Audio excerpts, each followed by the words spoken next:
Alright, now I'm going to share with you my materials to texture workflow. Here's a texture I made. Okay, and you can see it's very nice. It's got a little stump, and then the log. And if I go in here, I have 3 variations of it. And here's a little light. And I could take this light, get it up real close, and move it across, and they look bumpy because these also have a normal map attached to them. So each one of these logs has a material, and that material, this one has bark 2, it has 2 textures attached to it. And same with all these other logs. So we're going to go through a process of learning how I did this and make these materials into textures. Alright, so this is a little rough as far as a workflow goes, but if you think about it, you can do just about anything with this workflow as far as like, as long as you can make something tileable, you can produce an object. And environmental mapping, it's pretty ridiculously crazy how many things you could use with materials to texture. Okay, so to get started, what we're going to have to do is go find some bark. Okay, you can find that on the internet, no problem whatsoever. I would look for some super high res stuff. Now I already used this one, so I want to do another one, that way I get another log out of the deal. Okay, so I'm looking around. Ooh, that's good stuff right there. Now what I love about this workflow, it doesn't matter about scale. There is no such thing as scale in this workflow.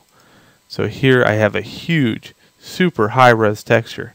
I'm going to copy this image and I'm going to open GIMP. So step 1, find a texture. Step 2, open GIMP, new document 2048. Paste it in. Take your scale and scale it just like that.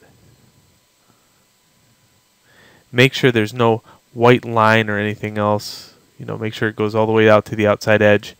In fact, you can go a little further outside the outside edge just to make sure there is no line.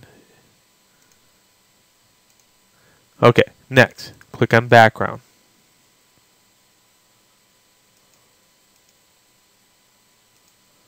Oh, click here first, sorry.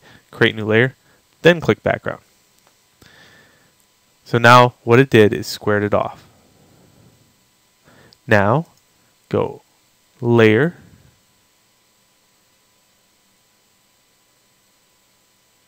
image, auto crop. So what that'll do, it'll make it so it's absolutely square. And I can right click and duplicate it. So now I have true tree textures, the same layer. I just duplicated the layer. Next, go layer, transform, offset. And we're going to offset this in X. So X is right and left. It's a 2048 map, so I'm going to offset it 1024, which is half. And off it. Now I have this. I have this seam in the center, so I'm going to take my eraser tool and use Galaxy Big and just go like this. Essentially making it tileable. Now I'm going to save this as.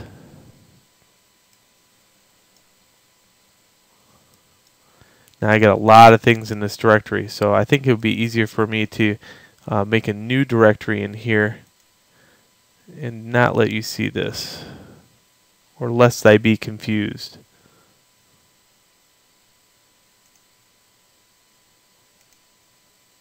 Hold on, let me pull the wool over your eyes for a second, And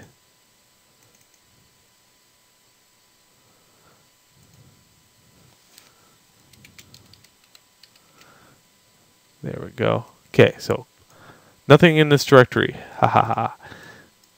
We're going to call this bark tile. And I like to specify where it tiles. In this case, it tiles X. Export and save. Okay, now we need something else. We're going to need a stump.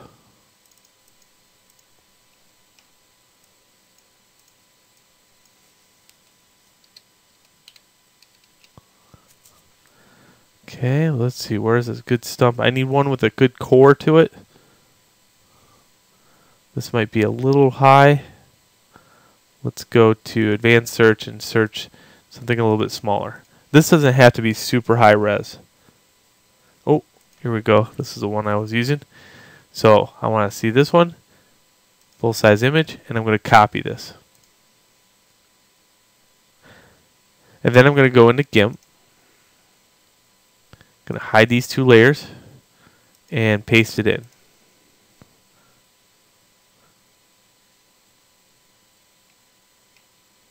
Okay.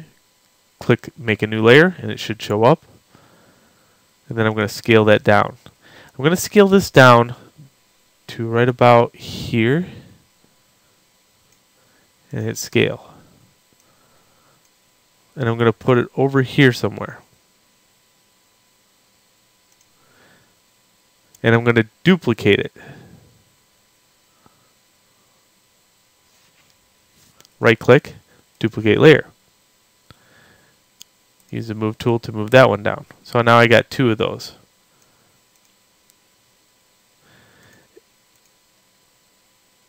Alright, I should have all I need. I'm just going to save this out. I'm going to call this stump.